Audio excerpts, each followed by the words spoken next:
Welcome, performance managers. Understanding, analyzing, and comparing financial statements is a key for managing performance of companies.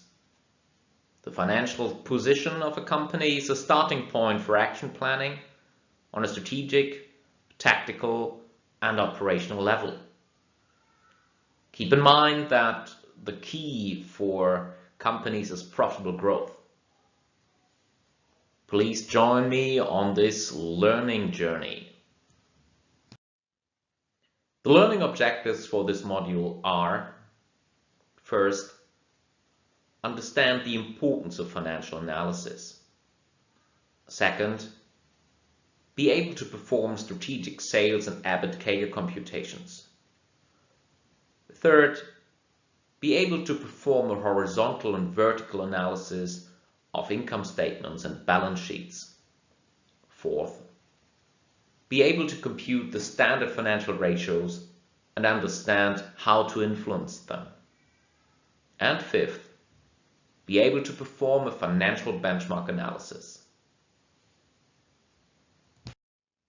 Financial numbers tell a story. In this case, the sales line and development over 5 years, and the profit from operation lines and the development over 5 years from the Nokia Services and Devices division tells a story from glory to bust. Nokia was the uncontended monopolist of smartphones in 2008. And the iPhone came and changed that. The strategy crisis loomed because Nokia was not able to match the user experience of the iPhone. This led to a huge drop and sustained drop in sales. This means underutilized capacity, and this also meant that the profit from operations went down into the sphere of the negative. And this is a point where a liquidity crisis looms, where you still have, at a certain point, have to stop the bleeding. And Nokia sold the Services and Devices division to Microsoft. Just two numbers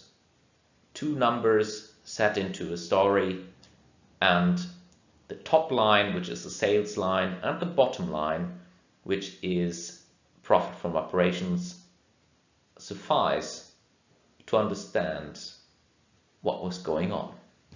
Performance analysis with financial numbers is easy, but it also depends on who you are to decide what numbers are especially important to you. Everyone would agree that sales is an important number because it is the number that talks about the overall activity of a company. The overall activity in terms of products and services sold. So this is a basis for what's happening. The money coming in, turnover. And then you might say, okay, we have to look at profit. And profit, we have EBIT or EBITDA or income before taxes. These numbers are important.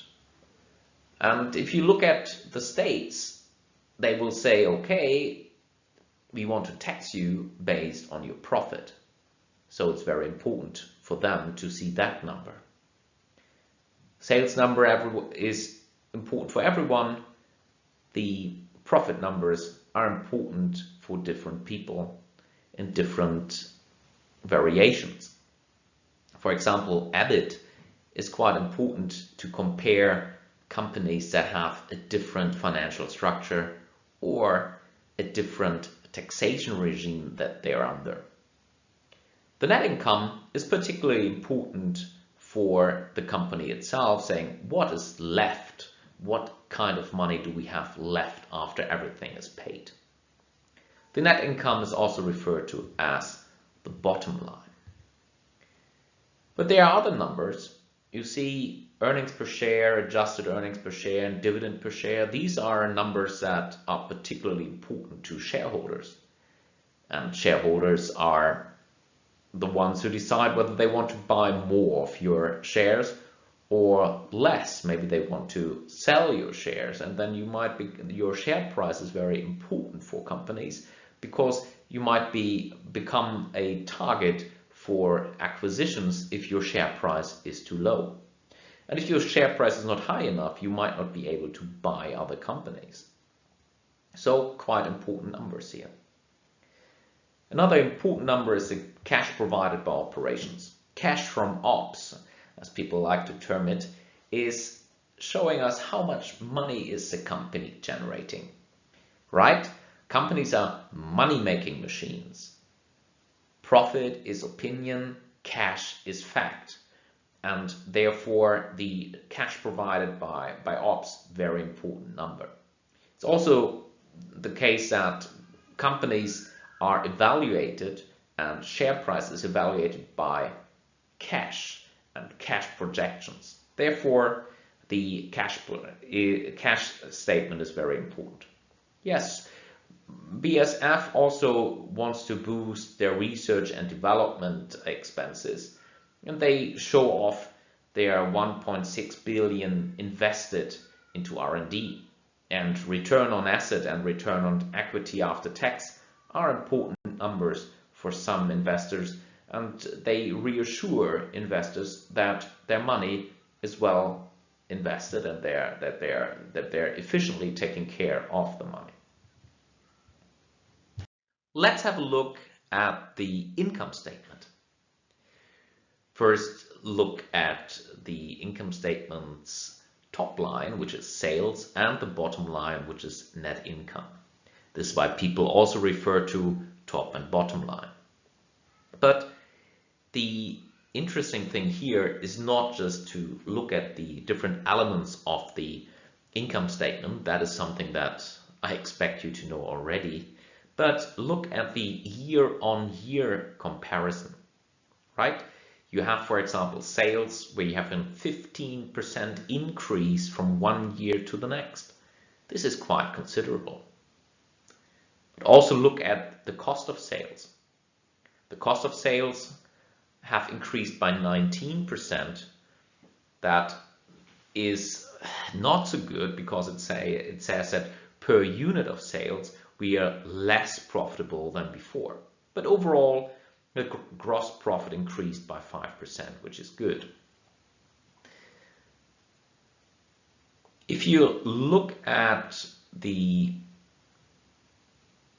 income before taxes and interests, we have increased 22% in 1 year, which is quite okay, and the net income overall has increased by 36%.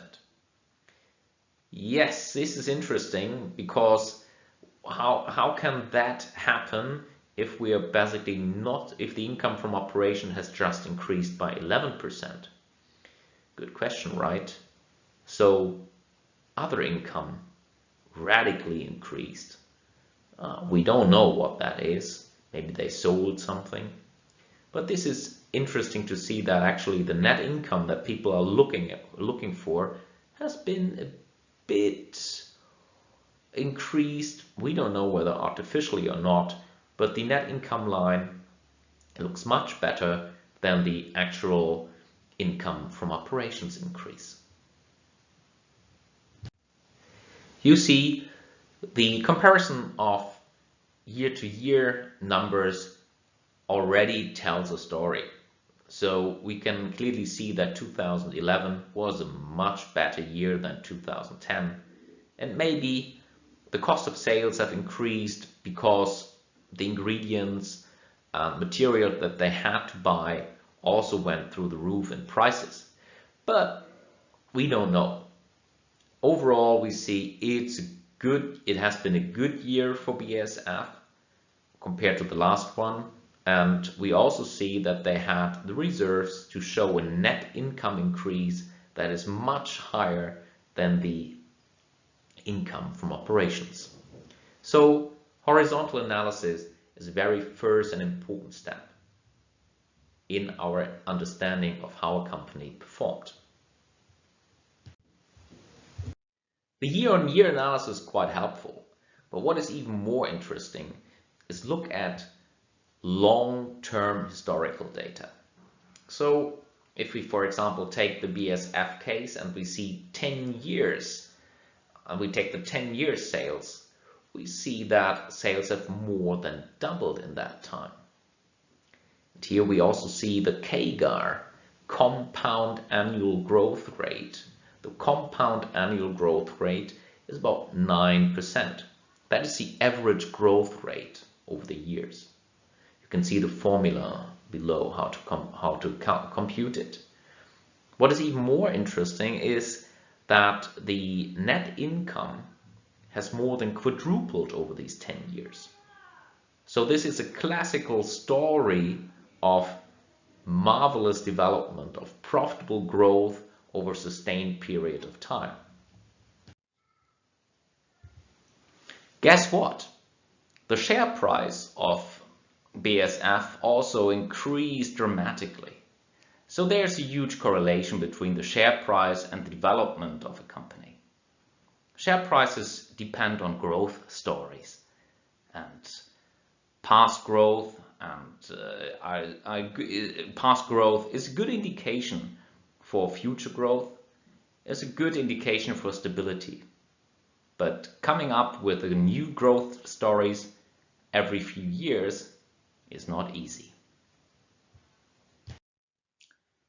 Let's have a different look at the income statement. We're now performing a vertical analysis, right? You see, now every line item is shown as percentage of sales. So we have, for example, gross profit on sales, which is sales minus cost of sales. And this is 27% of sales, which means this is the gross margin. We also see that R&D expenses is 2% of total sales. General and administrative expenses, 2%. We see that we pay roughly 3% on income taxes on total sales, and at the end of the day we have a net income of 8% of total sales. This is a return on sales number that shows us that on every euro sold, at the end, after paying taxes, we receive 8 cents for cash and for the development of the company. One way of comparing vertical income statements is the common size statement form. Here we compare BASF to Dow Chemical in 2011. The good news for BASF is that net income is 8% and higher than the 5% of Dow Chemical. We know that this is also based on different business models.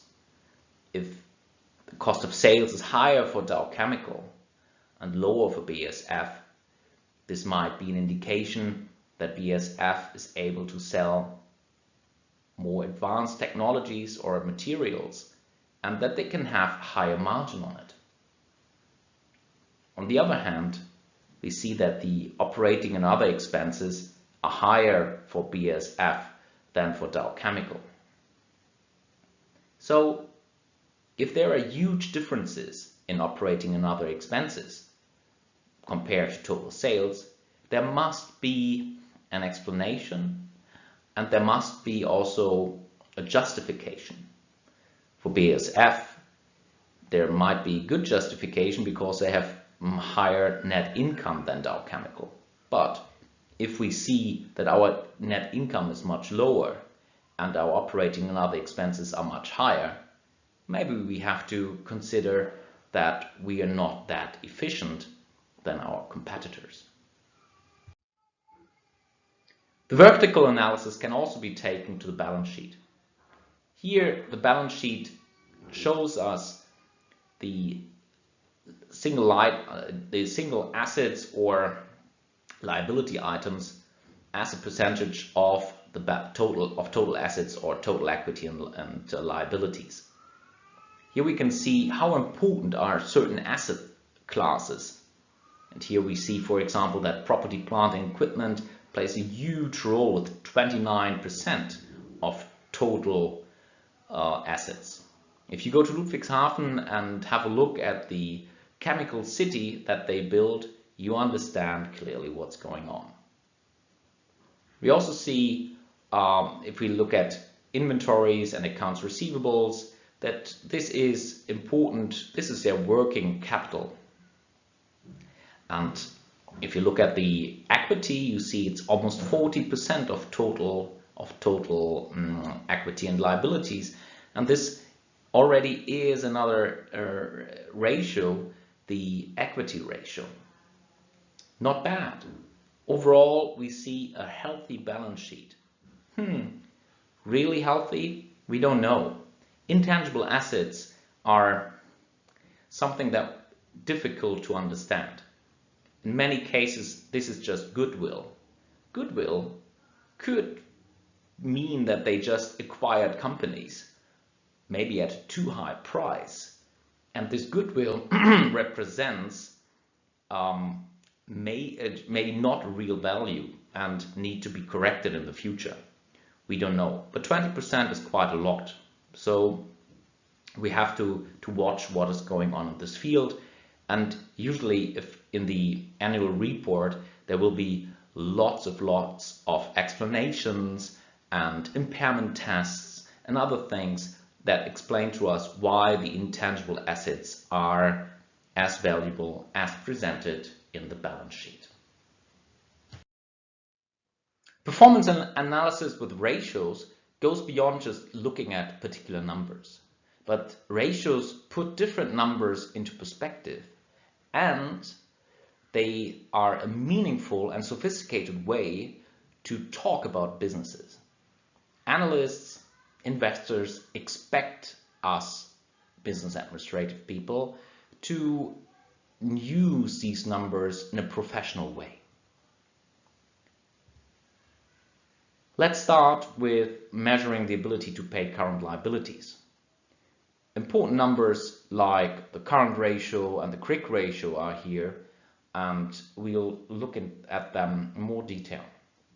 Second, we want to measure the ability to sell inventory and collect receivables. Days of sales outstanding for receivables would be one important number. Third, measure the ability to pay short-term debt and long-term debt. This is important about the creditworthiness of companies. Especially banks are interested in these kind of numbers. And last but not least, measuring profitability. So let's move on to the example of BASF, where we look at the current ratio. The current ratio just takes the current assets of a company and divides them by their current liabilities. The current ratio measures the company's ability to pay current liabilities with current assets. Current means that it's within the financial year, so less than 12 months.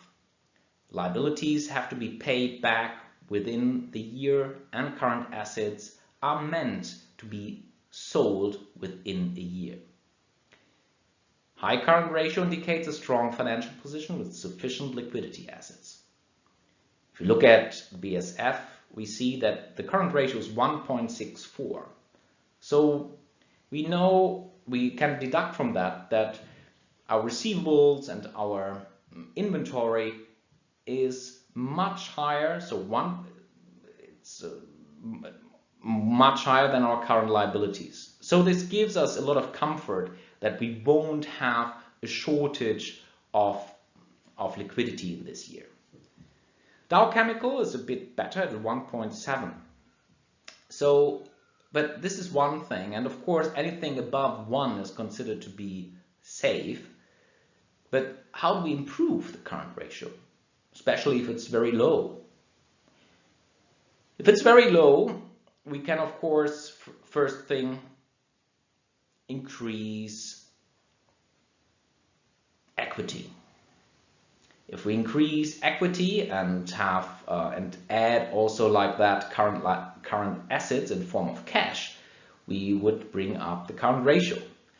But this straightforward solution is actually the most complicated one, and most of the CFOs lose their jobs once we have to increase the amount of equity, because we have dilution of the existing equity and other problems as well. So actually investors don't want to pay additionally for a company that they already own, and they don't want their influence being reduced by an increase in equity. Second, we can reduce current liabilities. We can do that by selling these or by paying these current liabilities, and we get the money, for example, from selling long-term assets. Maybe we have long-term assets that we don't need, for example, property or cars or whatever that we can sell and we just don't need. We could also sell these things, machines for example, and lease them back. Therefore, we would increase total assets, but our current liabilities would go down. We could also just restructure our liabilities and change current liabilities into long-term liabilities with maybe 5 years liabilities.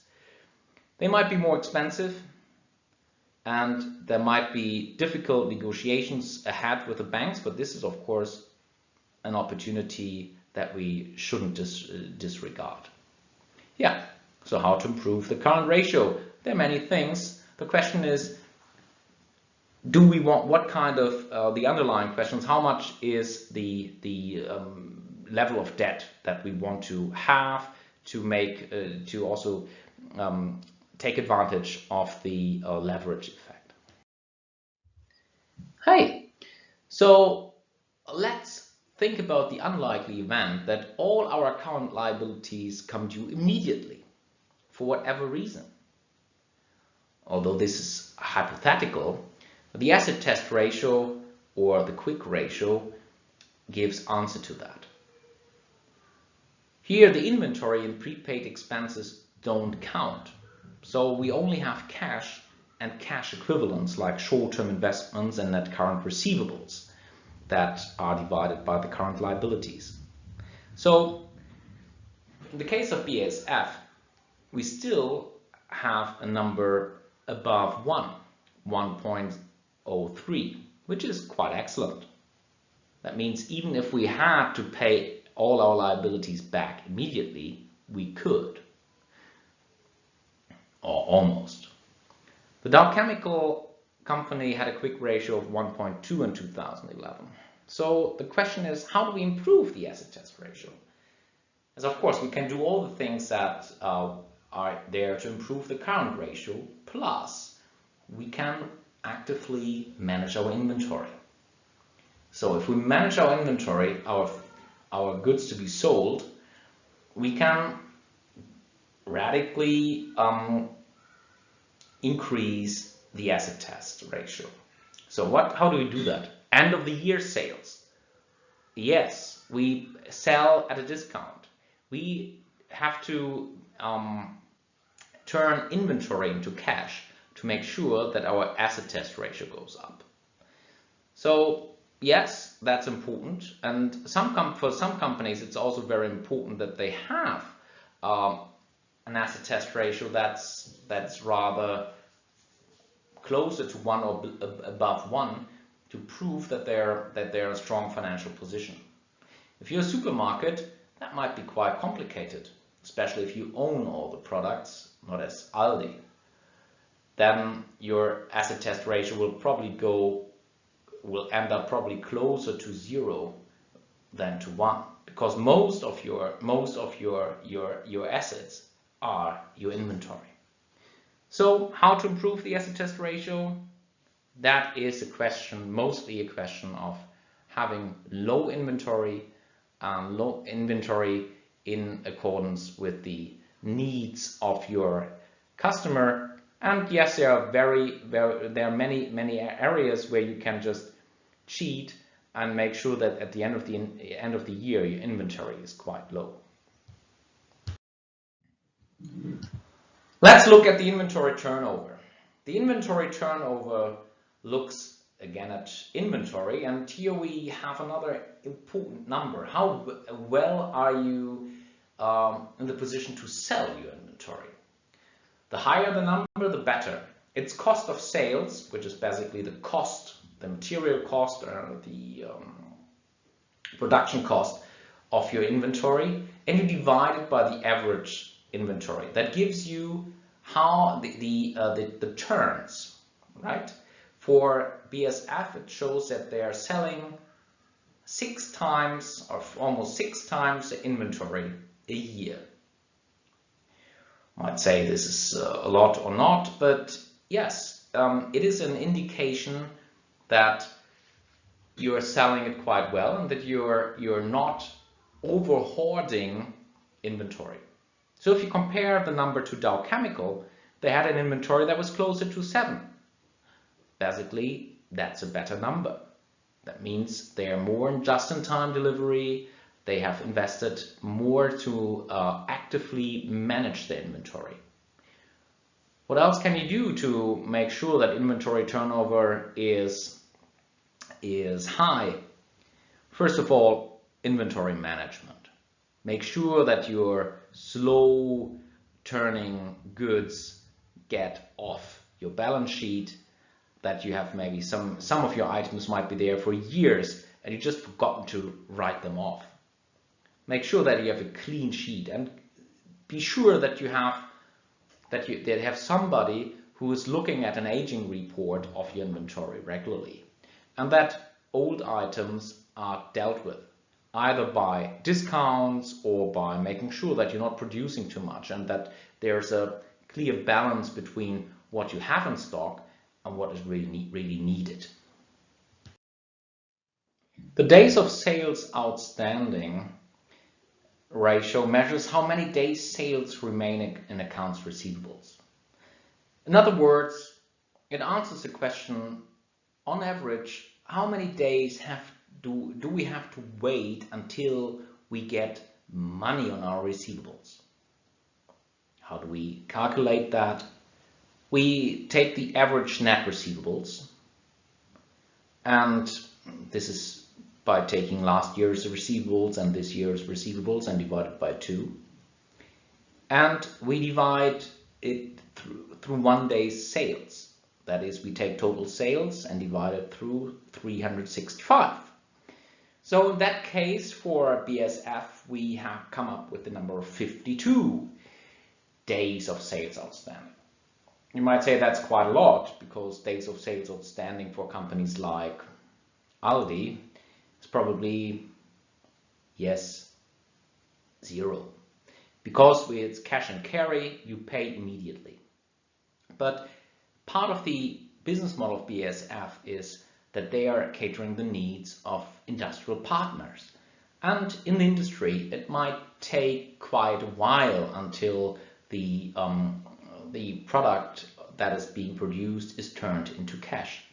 Therefore, longer payment agreements are possible. So due dates of 50 days are in industry quite normal. It might go up until 90 and 120 days.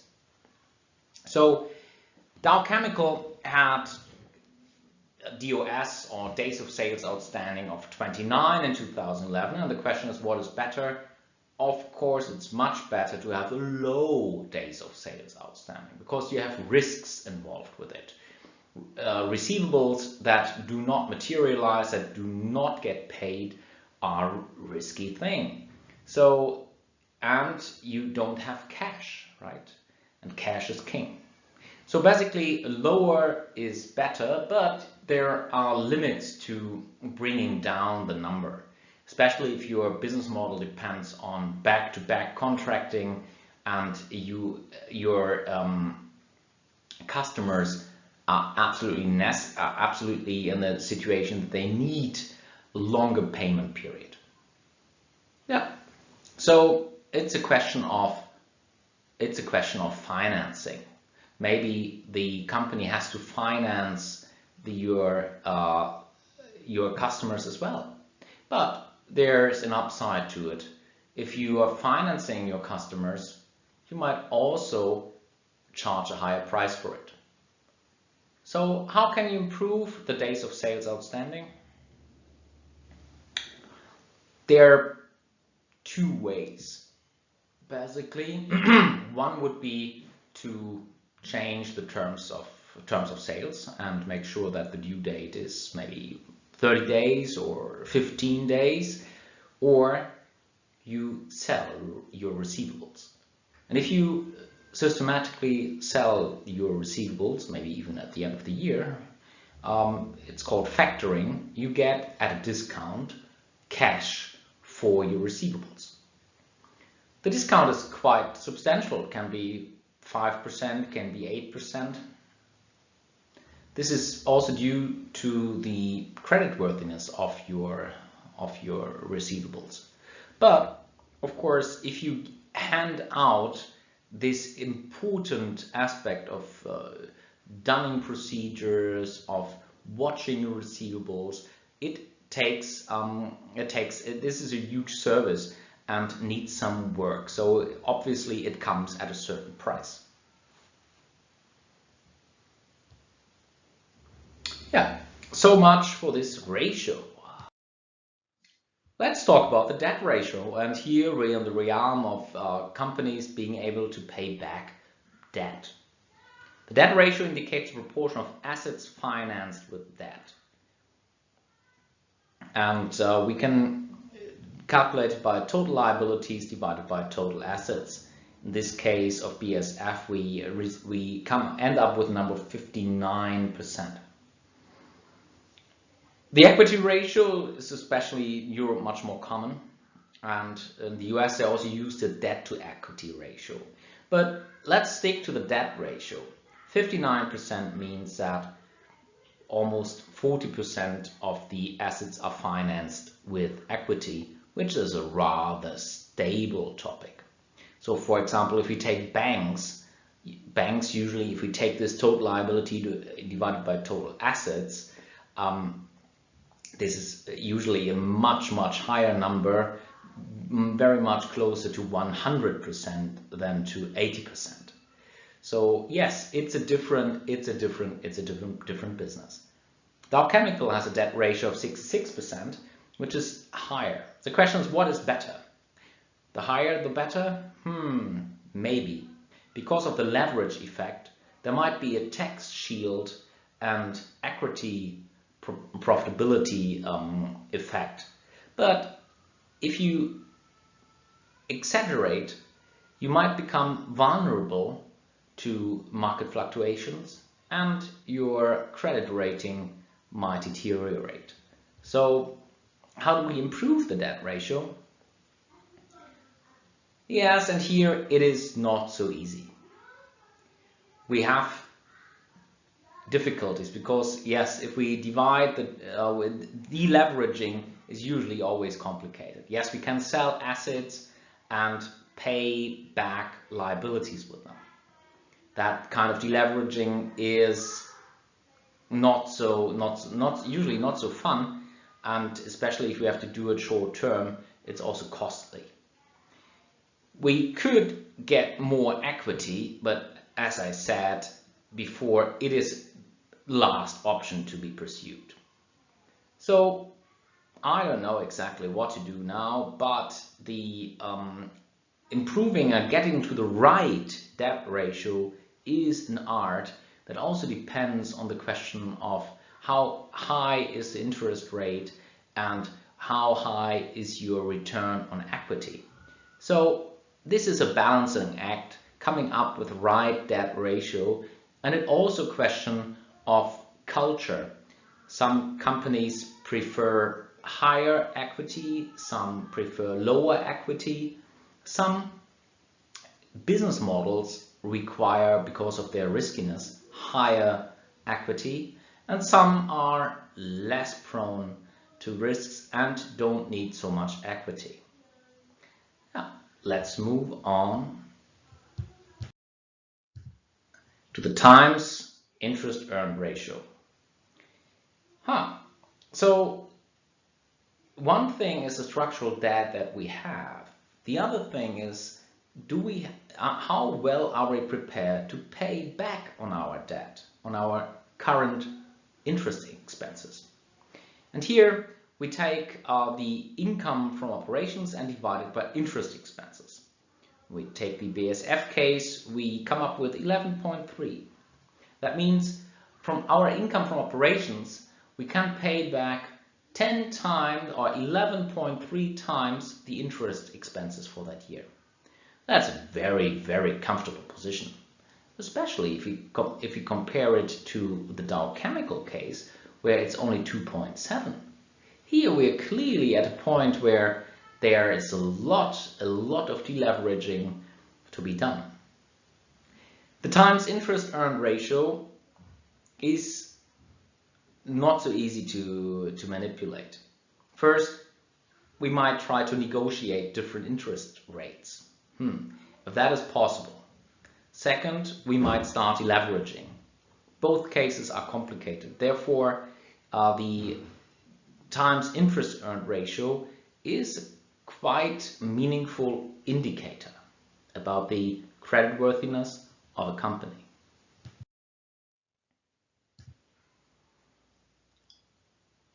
Let's talk about the profitability. And when we talk about profitability, the return on sale or the ROS, the net profit margin, is one of the key figures. It's a rate of return on net sales and shows the percentage of each sales dollar earned as net income. There are other ROS figures based on gross profit, EBIT or EBITDR, and they are then called gross profit margin, EBIT margin, or EBITDA margin.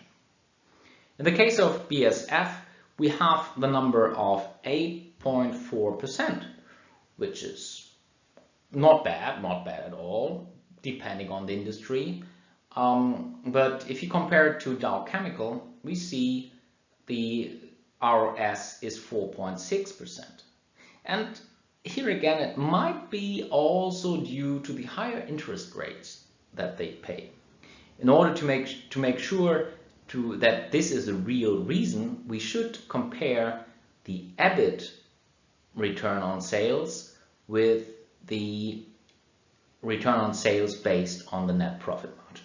So, how do we improve return on sales? That's a key question.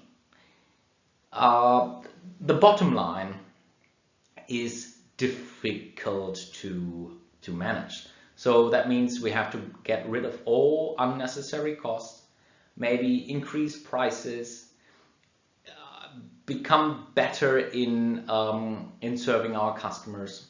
Everything. The salability of our materials, the superiority of our products, R&D, trainings for our employees, new programs and IT infrastructure, they all might finally end up having an effect on the profit line. So therefore it's not easy. It will be an orchestrated effort to improve return on sales. For the rate of return on total assets, which is another important number, this is how profitably a company uses its assets. We have another nice variations, return on capital employed, the ROCE, where the capital employed is fixed assets plus current assets minus current liabilities. So let's take the return on assets for BASF, and we have net income plus net expenses divided over average total assets, and it's 11.5%. Not bad. And since the net income of BASF is much higher than the one of Dow Chemical, the same figure for Dow Chemical is 5.9%. So there's a huge correlation between net income, net income margin, and the return on assets. How do we improve return on assets? Good question. Reducing the total assets by getting lean and selling everything that we don't need. And of course, increasing net income by saving cost all along the value chain and maybe renegotiating the interest expenses. But as you see, it's another meaningful number because it's not so easy to manipulate. The rate of return on equity is a number that is heading towards that is clearly addressing the needs of the investor. So it is calculated by net income divided by average common stockholders' equity, and in the case of BASF, it's 27%. How can we improve that? Here you see we can improve it by reducing equity. This could be done by share buybacks or by paying higher dividends. Of course, there's a limit to it because then the other ratios and critical ratios might deteriorate. So how do we improve it? Yes, complicated, but it is an important number, and the leverage effect plays a very important role here. So that's it for the ratios of today. Thank you very much for your attention. I think it's quite a lot of material that we've gone through. Keep in mind that the game is always about profitable growth, and that all the other numbers, and there are hundreds of them more, are there to get a better understanding of what's going on. And the comparison to other companies is very important to get a picture whether your company is performing good or not so well. And it is also the starting point, especially if you see that you have a competitor who's doing much better than you, to devise new strategies and new plans and action plans to get into better and healthier financial positions. I hope this teaching video has brought up your level in professional communication, mastering the language of business. Thank you very much.